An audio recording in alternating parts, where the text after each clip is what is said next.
This is Emma Clark for the Brooklyn Public Library, Our Streets, Our Stories project. I'm here with Wil Chabrier. It is May 8th, 2015, and we're going to talk about his life and experiences in the neighborhood of Williamsburg. So I guess we should just start off with, where were you born? Born in Williamsburg. Actually, first house I've lived in was on 24th Throop Avenue. Then shortly thereafter, I moved to, well, I didn't move, my parents moved me actually, to 331 Bedford Avenue, where I spent most of my growing up years. Went to school at St. Peter's and Paul, which is on Berry Street, and high school in Manhattan at Powell Memorial, but generally lived there until my parents moved back to Puerto Rico in 1972. And how long had they been in Williamsburg for? As best, probably since about 1940 something, probably latter part. The big move to 24th Throop Avenue probably came from the edge of Bed-Stuy, when Whipple Street around there. What brought them to Brooklyn? Opportunity. And did they come straight from Puerto Rico to Brooklyn? Yeah, they came by boat. Probably in the late 20s, maybe early 30s. I would suspect that probably the late 20s. Landed on Columbia Street, which is now in the Red Hook section. Very interesting place. I think it was the Tiger and the Arecibo were the two boats that they didn't come together. They met here, but those are the two ships that were plying the waters between Puerto Rico and New York at that time. Do you have any particularly distinct early childhood memories from growing up in Williamsburg? I have lots. Yeah? Tell me about some. Lots. Well, the Williamsburg to me growing up was very familiar, very family-oriented place.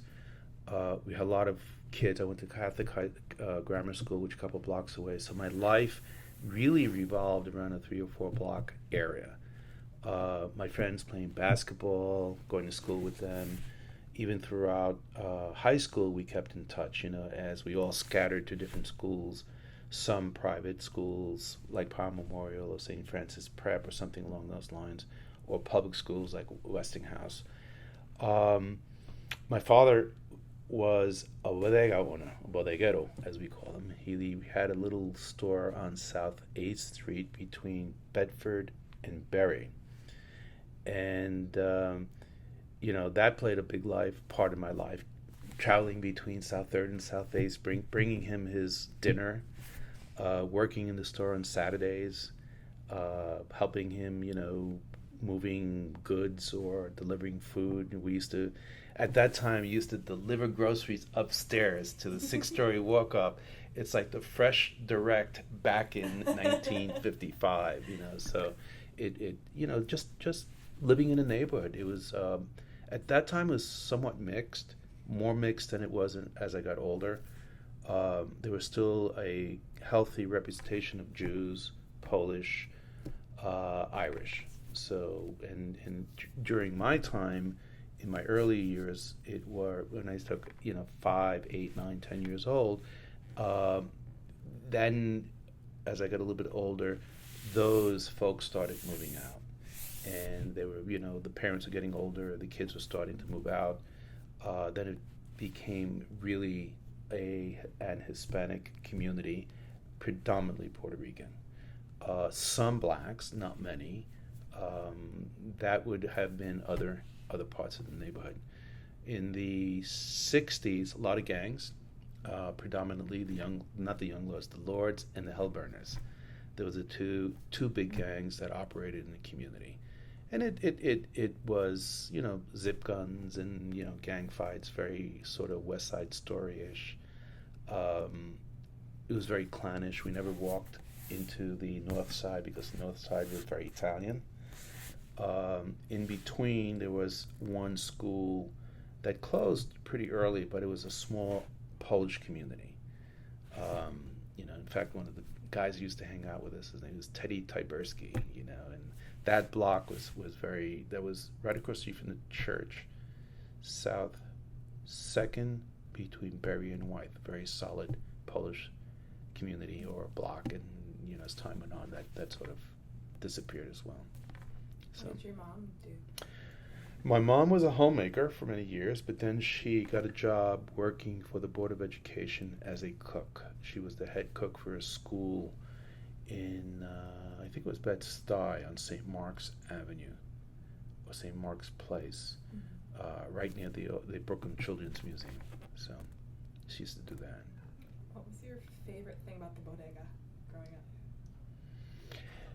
The building where my father had his store had huge coal boilers, coal-fired boilers. And what we used to do was take the potatoes from my father's potato bin and then go into, during the wintertime, going into the boiler room, putting the potatoes on a stick and cooking them over the coals, hot coals. Now these were big boilers. So that was a lot, those are like a lot of the things we used to do. Was not obviously.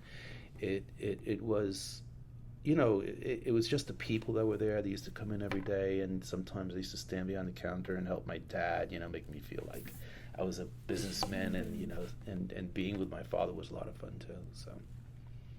What did you do for fun growing up? You mentioned basketball. Basketball and baseball, and then basketball and baseball. Really, city sports. My daughter, who was working for an advertising firm in Portland. The firm handled the Nike account, and they also handled the Converse sneakers account. Okay, and this is really, so I got a pair of Converse sneakers from my daughter the other day, and I put them on for the first time in like 40 years. And I could not believe how hard they were. And the thing, I'm saying this because when growing up, we used to buy our Converse sneakers on the corner of Roebling and Havamar, this Army and Navy store, $12 for irregulars. They used to burn into the bottom IRR. And it could have been that the little line was crooked, so they put them as irregulars. So we used to buy them. And I spent my entire day playing basketball in these sneakers, and I put them on 40 years later, and I couldn't walk in them. It was so hard. So we spent a lot of time playing basketball. I happen to have some skills in swimming, so I sort of branched out a little. So I went to the neighborhood Y over there because my parents, they were probably lower middle class, a little bit more disposable income. And that's where I used to go after school. And I learned how to swim there. I got my license to be a lifeguard, and that helped me become a lifeguard in Coney Island. So I worked the beach for a number of years as a lifeguard. It was great. It was fantastic. 29-inch waist, So it was wonderful. How would you describe your neighborhood growing up? Well, growing up in the segments, let's call it from birth to about 15, 16, it was not a very bad place to live in. It was pretty cool. We know everybody, a lot of the people who were around there. We were tight groups of friends, and we played basketball, as I said, and baseball, and we did sports and whatever we can get our hands on. Later on, as the neighborhood began to change dramatically, or as we became more socially conscious, and seeing, a little bit more poverty in the neighborhood, a little more crime, drugs, then it became a very, very different neighborhood from when I was growing up. I could have been just totally not aware of it, being younger. And as I got older, I just became more and more aware of it. But the gangs in the early years weren't into drugs as much as they were in the 60s when heroin started pouring into the communities and stuff like that, and started claiming a lot of lives. So the group that I hung out with the most, we were very much attached to the church.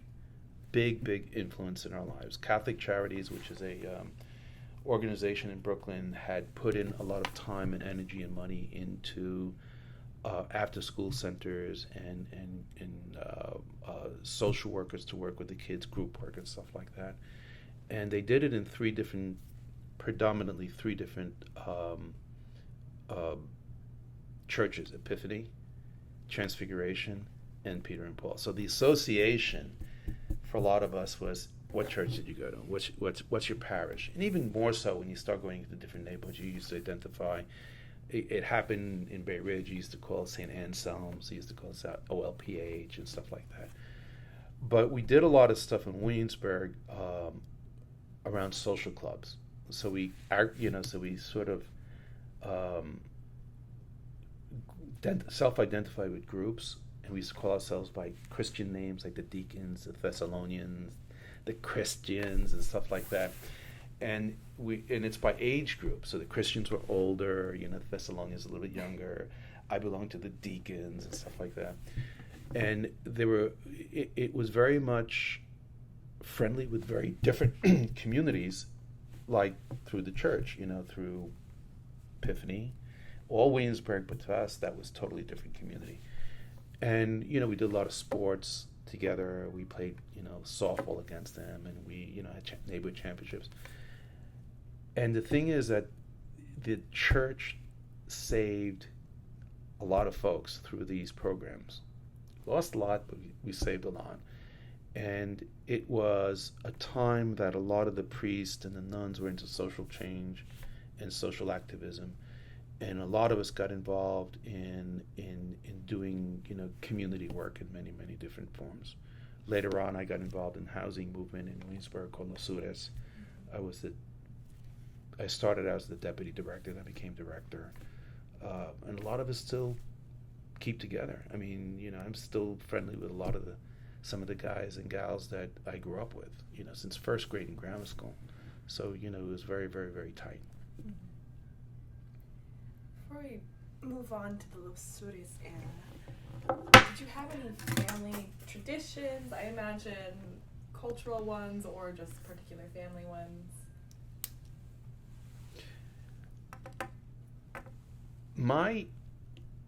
I came from my parents came from very large, humongous families. I was doing a sort of like a search the other day on my father's family's webpage, and I never really counted it, but my father had 18 brothers and sisters. And my mother's side, we had, from the second wife, 15 brothers and sisters. And I'm not quite sure how many from the first wife, but I'm sure it was in double digits. So I have about 100 first cousins, wow. at least. But the ones that I really knew were the ones on my mother's side, and a lot of them came, there were like 14, no, there must have been about 12 girls and 3 men on my mother's side. A good many of the women came, none of the men came. It was, I still haven't figured that one out. Mm-hmm. But so we had about, at some point, maybe 8 or 10 of my mother's sisters all around Williamsburg, and also in Bed-Stuy and Brownsville and places like that. And then moved on to Bushwick and all the places which are really hip now and really cool to be in. Mm-hmm. And it was a really, really, really close family. So the traditions were the traditions of Easter, the traditions of getting together for New Year's, Christmas, and the tradition of just dropping in on your cousins and your aunts and uncles' houses and stuff like that. My mother, because my father worked a lot of hours at the store, and my mother worked 5 days during the week, she liked to go out. She loved to go out. And I was telling somebody this story the other day, and it's almost like a tradition, for her anyway, in my family. My mother would say, let's go visit somebody, like my Titi Claudie, she lived in Gravesend back then. And my father said, call first to see if she's home. And my mother would say no, because if she wasn't home, we wouldn't go anywhere. So my mother would say, let's get in the car, let's take the ride, and we'll knock on their door. And she said, if they're not home, we had a nice ride. But that's the way it was. I mean, the thing is, it's a tradition in Puerto Rico. I don't know if it's still, but even, the last time I was there, you just sort of like show up. And all of a sudden you're fed, and you visit another family, you just show up. And that's the way it was over here in New York. And it's not, it was just a nice little way you lived, the way you were treated by family, and the openness. It was a tradition that, you just did it. So. Mm-hmm. How about the food? Anything in particular you remember growing up? My mother was a little bit eclectic in her cooking. She was an incredible cook. I mean, she, all the Puerto Rican staples she did very well. But she branched out a lot, and I don't mean that she was like a, gourmet cook or anything like that. But even to go into Italian food or, things like that, that was different from a lot of other folks in the neighborhood would have cooked, and a lot of little departure from Puerto Rican cooking. So, I was introduced to different types of food, but Puerto Rican food, that was a specialty.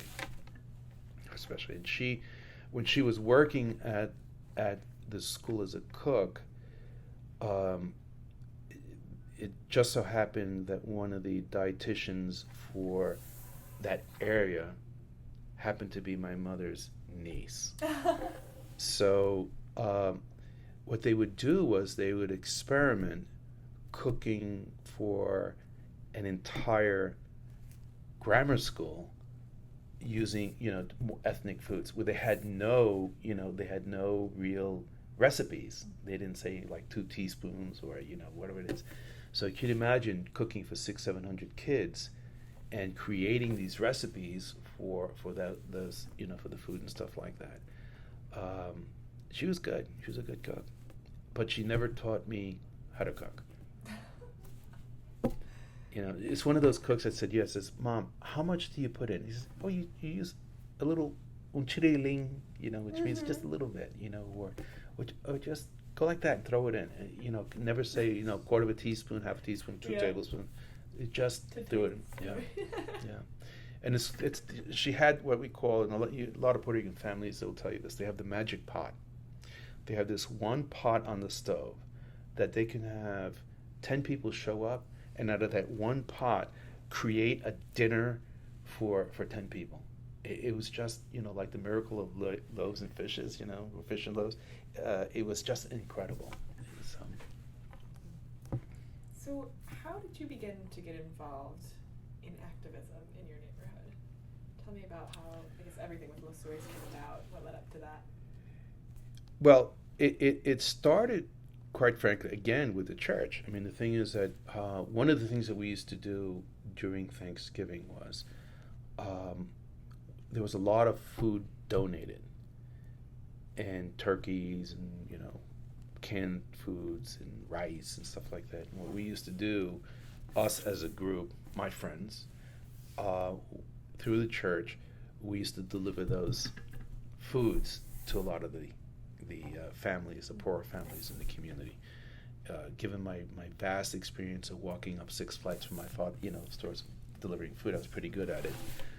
But then, the 60s came around, and there was, the Vietnam War, and there was the fight to do elections and get people.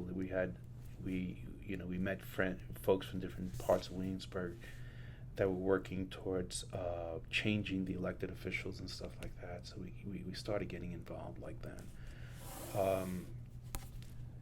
We worked on the second Lindsay campaign to oust John Rooney, who was, very, very conservative legislator there. We worked on the Al Lowenstein, who was a very progressive guy who was running for Congress. Carol Bellamy's campaign. So we just, we started organizing, political campaigns, working in political campaigns. And as you go through that, you start all of a sudden beginning more aware of some of the major problems of the neighborhood, housing being one of the the bigger ones, it was a time that people were really beginning to walk away from, landlords were walking away from their responsibilities in housing. You had developers that are coming in and doing what they call gut rehabilitation of buildings, displacing, all of the tenants, and those tenants would never come back. So, stuff that you were doing, organizing politically, was being broken down by those types of actions and those type of things. There was no voice in the community in terms of programs and elected officials and stuff like that. So all of a sudden, people started getting involved. Mm-hmm. And once again, getting involved in, the predecessor to Lasudis was this group called New Age Realty. Bunch of idealistic guys and gals who felt that, if you were diligent, you could run housing, and through the rent rolls you can manage it and get it done. They were quickly disillusioned when they found that the rent rolls did not have enough money in it to buy the oil, to make the repairs, and they started experiencing some of the issues that a lot of the landlords were experiencing in the community.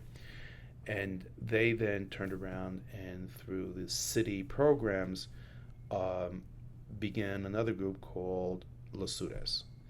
And they organized, and it was really interesting because the guys that were involved were from, the same guys from Transfiguration, the same guys from Peter and Paul, the same guys from Epiphany that we all knew.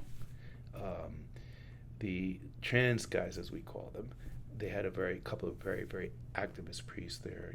Brian Carbelis, I don't know if you've heard his name, and John Mulhern, and so these guys were like incredible. They were much more politically active than we were, and some of them were a little bit older. So, but their influence in our relationships sort of brought us along, and we worked together on a lot of stuff. So.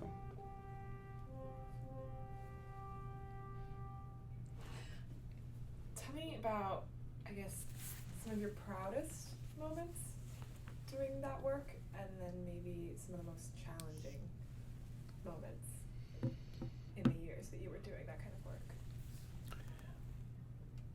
The proudest moments just to see and help and save a couple of buildings and doing tenant organizing. I also did all the maintenance parts of it, as I supervised a lot of the operational rent collections and stuff like that. Some policy work, mainly running the business from that point of view. Working with these buildings, stabilizing them, and building and maintaining a community. And that was like incredible to have that type of influence. And using the programs in the city for the best and for the benefit of a lot of folks who were primarily blue collar people. Guy on the board of Lasudis was his name was Don Fernando. He lived on South 2nd Street, 227 South 1st Street, and he worked as a assembler at Fedder's Air Conditioning. And all of a sudden, he probably had, if maybe an 8th grade education, all of a sudden he's sitting on the board of the organization and running a company. I mean, it's developing, real leadership within the community. Mm-hmm. So. How about the most challenging? Running a corporation, bringing people along. It's a real education process. Going into a building and talking to folks and trying to have them get organized in order to control their living space in a building, working together to a common goal. It takes a lot of time, a lot of trust, a lot of energy, and people all have different motives. I mean, not everybody is, people sometimes leave me alone. I just want to get up in the morning, go to work, come home, turn on TV and watch the baseball game. And, sometimes you got to get everybody involved in sort of stuff, and that's really hard to do. Providing and creating vision for them, it's not easy. Mm-hmm. Why did you feel it was important for you to stay and to do this work rather than go away, move away? Well, it did happen. I mean, I did move away and go away. It didn't stop my commitment to the neighborhood at that time in my life. It was important. It was just important because the thing is that this was where I grew up, and this is what I loved. I mean, and it was where a lot of my friends were and people whom I knew, the parents of my friends. So it was something that you just felt that you had to do. It's something to give back. But then things changed.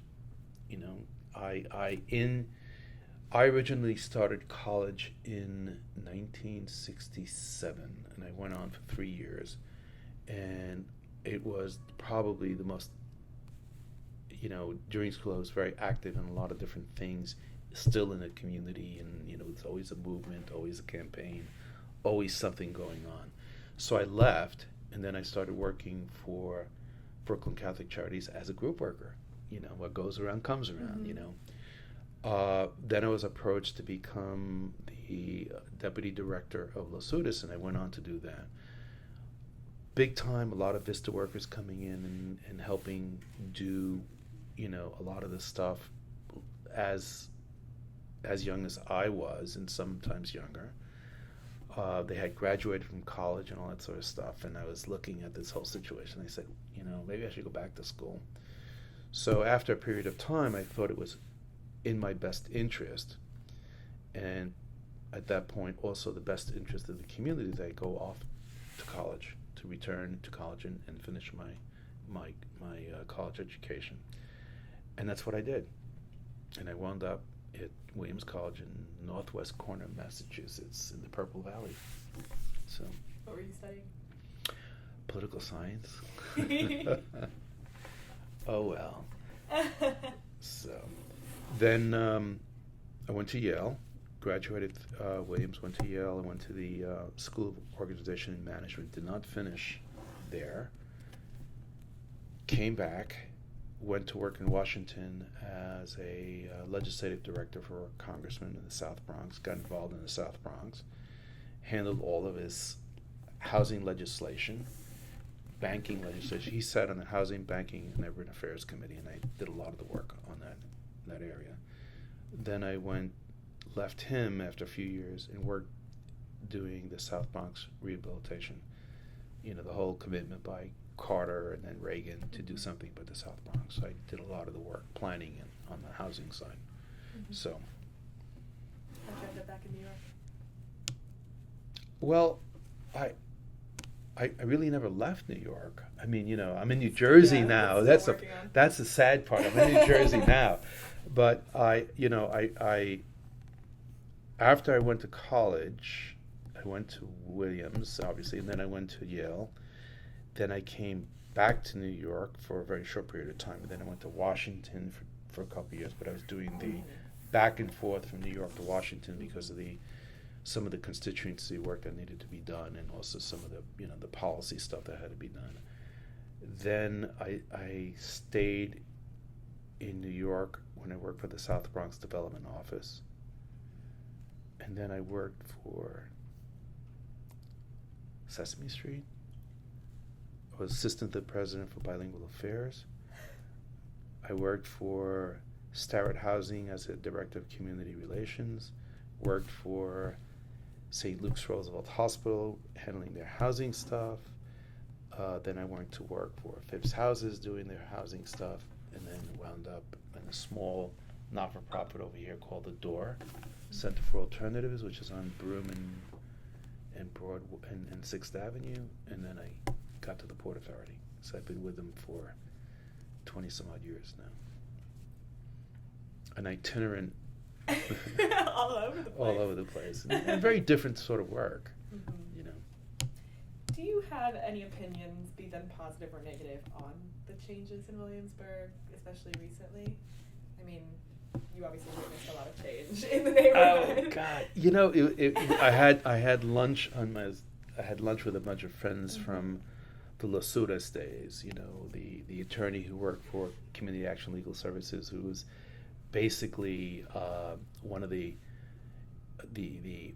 not the founders, but the catalysts of Lasudas, with Henry Lanier, a friend of mine that we maintained a relationship for 40 some odd years, who was the director when I was there.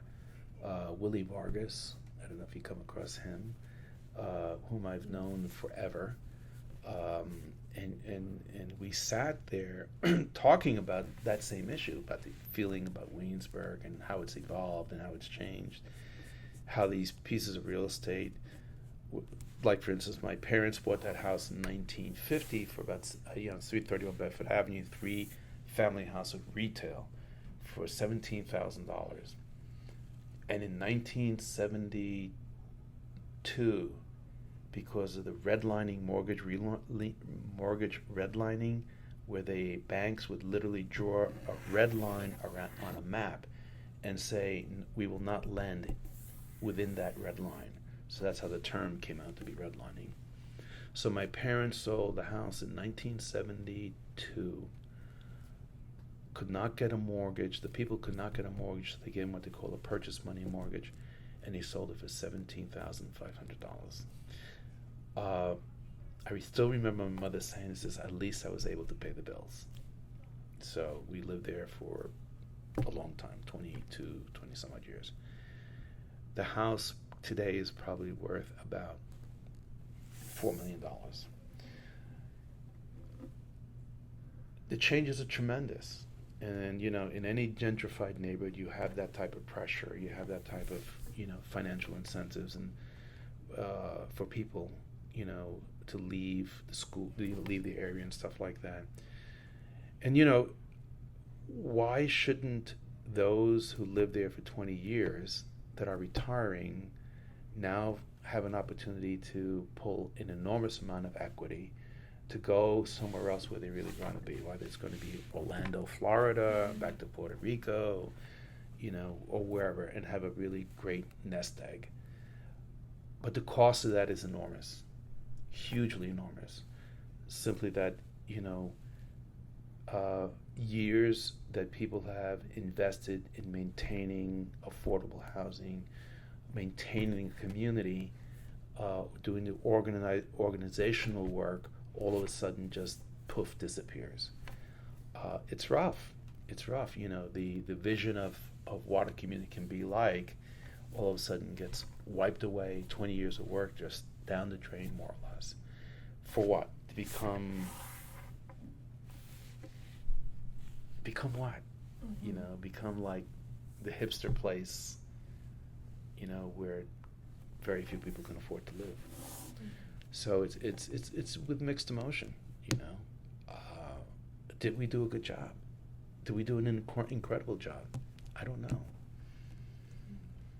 I look at it from the point of view of, if it were my father and mother retiring in 1972 and they're able to pull $3-4 million out of the building that they maintained and all that sort of stuff, and were able to go back to Puerto Rico and not worry about money and scraping even in the retirement. They had no pension.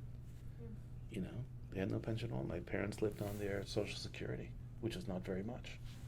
They had a great life. They owned their own house and everything, but it wasn't anything phenomenal. But they were happy. I mean, that's the important thing. It didn't matter if they had $3 million or they had $100,000 in the bank. They were happy, and they, so. I think we're just about at time. Is there anything else you would like to add, either about the neighborhood, your time spent there, things for the future people in the area? Well, it's interesting because the thing is, I was down there not very long ago, and I'm not quite sure if I can ever go back. Let me rephrase that. I can never afford to go back. But even if I had the money to go back, I don't think I'd want to go back. It's changed much too much. It's not that it's not the type of neighborhood that, especially with my memories, it's not the type of neighborhood I'd want to be in. Mm-hmm. I don't think so. Anything specific about that? it's just not my type of neighborhood. I mean, it's my kids' type of neighborhood. I find it amusing that my kids invite me to dinner in Williamsburg, and I look at the stores and say, "Oh, that was King Charles, and that was the Army," and now it's a hip, very cool place to have food, and that's different and stuff like that. The apartments that they were living in were apartments where in the 1970s we were demonstrating against the developers, her high crowds and stuff like that, and now my daughter's sort of living there, for a period of time, and not knowing any of that history, and even if I explained to her, she wouldn't even understand. Thank you so much for your time. You're quite welcome, and thank you for coming over here from Of course. the wilds of Brooklyn.